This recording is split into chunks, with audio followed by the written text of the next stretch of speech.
Hey guys, ancient Toltec wisdom that you can bring into your life in the modern world and it will benefit you. And you can benefit from the ancient wisdom of the Toltecs. Okay, so who were the Toltecs? The Toltecs were a society of artists and scientists in southern Mexico. The author just says it was thousands of years ago. Okay, and they had a lot of wisdom and knowledge, okay? But when the Europeans came and attacked Mexico pretty much, they had to go into hiding and conceal this wisdom. Okay, but now that Mexico is its own sovereign nation, they can release this wisdom that we can all benefit from. And the author here, his name's Don Miguel, of this book here called The Four Agreements. This is what we're going to be talking about. His ancestors were Toltecs, so he is the descendant of the Toltec people. And so he is sharing the wisdom from his ancestors. And the really cool thing I thought I'd also share with you about this author was that he was born into a family of healers. They were very aware of their Toltec ancestry. His mother was a healer and his father was a shaman. And they expected, of course, their son to embrace this culture, but he actually rejected it. And he instead decided to become a surgeon. So he went to medical school and he became a surgeon. And then what happened in the 70s is he got into a terrible car accident. He crashed into a concrete wall and he died. He was watching his dead body, okay, so his spirit was above him, and he was watching his friends pull him out of the car, okay, and this experience really, fucked with his mind, and he decided to do a whole revamp of his life. He did a lot of personal self-inquiry, and he decided to go and embrace his roots. He started studying his ancestral wisdom with his mother, and he completed an apprenticeship with a shaman in Mexico, and now he's spreading the wisdom to us. Okay, so he wrote this book here called The Four Agreements, and the whole premise of the book is that we humans perceive ourselves and perceive reality and perceive life using agreements, beliefs, essentially things that we accept to be true and to be a reality, and he calls these agreements.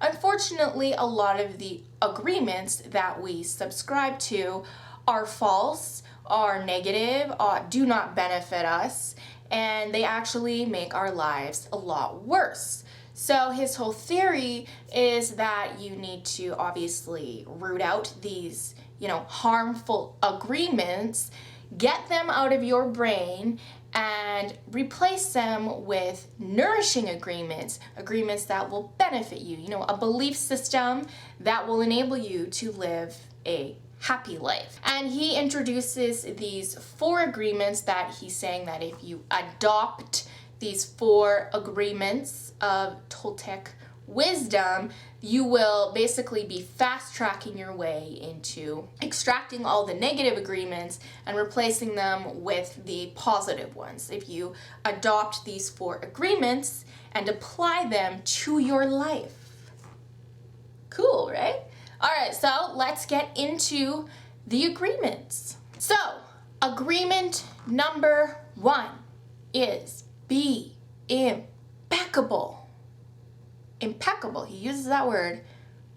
Be impeccable with your word. With your word. So word is bond. Remember that, always say that to yourself. Word is bond. Woo! Popular today, guys. Because words are, in this world, our main means of communication, it is the most powerful tool that humans have. And this author refers to our ability to use words as our tool of magic. And indeed, it is quite magical, because depending on how you use your words, you can create a lot of harm or a lot of good. You can cast spells on people. This is how he portrays this. Okay, so Hitler used black magic with his words, right? He cast a spell on Germany. Martin Luther King, on the other hand, cast a good spell on America, okay, through the power of words. Now, when the author says impeccable, he means without sin, and his definition of without sin is you are sinning when you are going against yourself. And you know that feeling, okay? It's not doctrine, it's not written scripture, it's where you feel at a fundamental level that you are going against yourself, betraying yourself.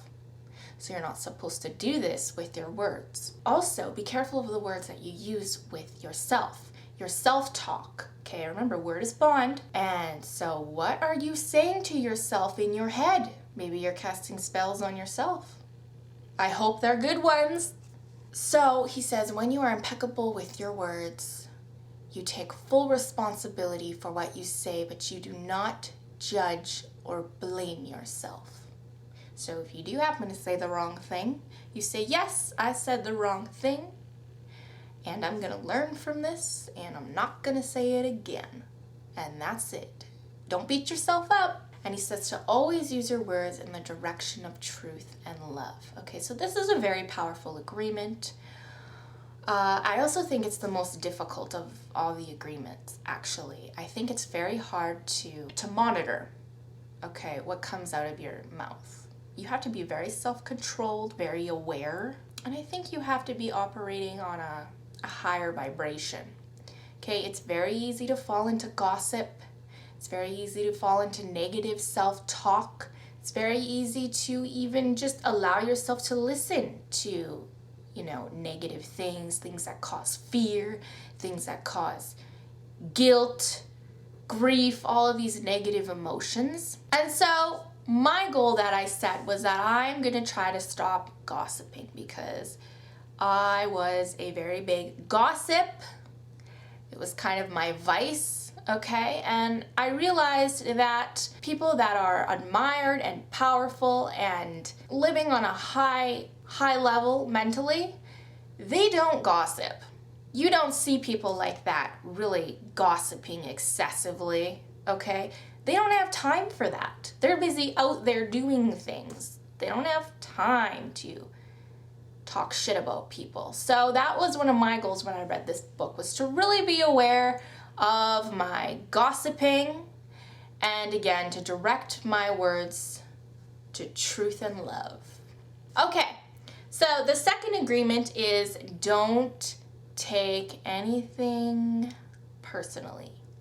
Anything. And again, this is much harder said than done. So I'm sure you've heard this before, but people's reactions to you are a reflection of their reality, not who you are, their reality, how they perceive life. It is always about them. Now, I thought this was very enlightening what the author mentioned here. He said, the only reason that you would ever take something personally is because a part of you believes them. So if they're hating on you, if they call you stupid, if they even just say something negative about you, about who you are as a person, a part of you actually agrees with them, because if you completely did not believe them, you would completely disregard it. You wouldn't have any emotional reaction to it whatsoever. And you would almost kind of laugh at it. So that is the reason why you take things personally. It's really more to do with your psyche than what they're actually saying. It's really more to do with how you perceive yourself. That's why you take things personally. So it's a really good way to shine light on insecurities. Like, you might think, I'm not insecure about anything, but if someone makes some offhand comment and you get butthurt about it, you are insecure. So pay attention to that. I still take things personally, for sure I do. Like, if someone came up to me and they were making fun of me because my eyes were brown, I would literally laugh at them, because I know that it doesn't matter what color eyes you have, right? It doesn't have anything to do with your self-worth or who you are as a person, right? Like, I would just be like, that person's retarded. But if someone came up to me and was like, I don't like the way you talk, or, I think you're stupid, or just something to do with my character, I might actually take it personally because a part of myself actually believes them. So I hope you kind of get what I'm saying. And another point the author makes is don't expect people to tell you the truth, because people lie to themselves on a regular, constant basis. So if they lie to themselves, what makes you think they're going to be truthful to you? Right? So again, it goes back to don't take things so seriously and so personally.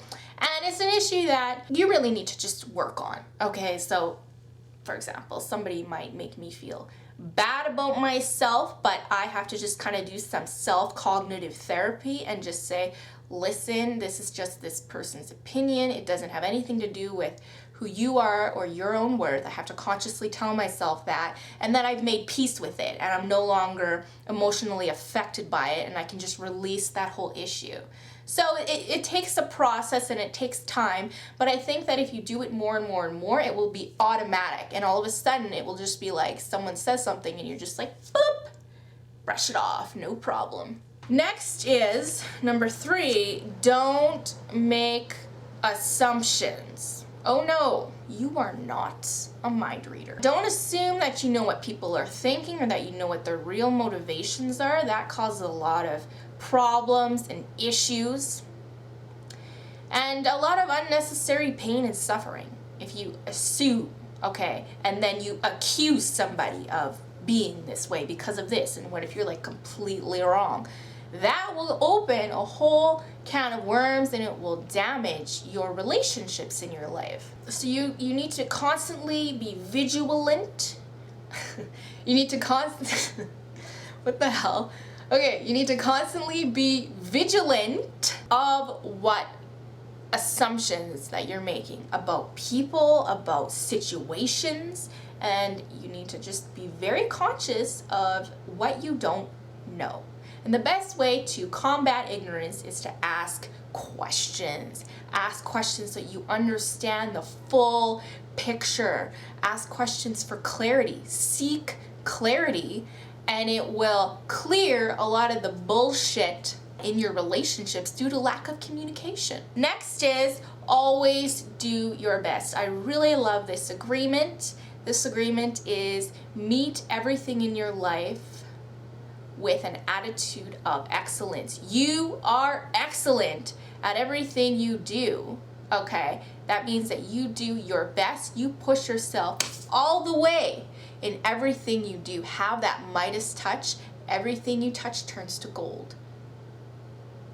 Beautiful quality to have. Beautiful. Also, when you know that you have done your best and there was nothing else that you could have done, when you're trying to reach a goal or overcome a challenge, you will never walk away from that situation like feeling like a failure.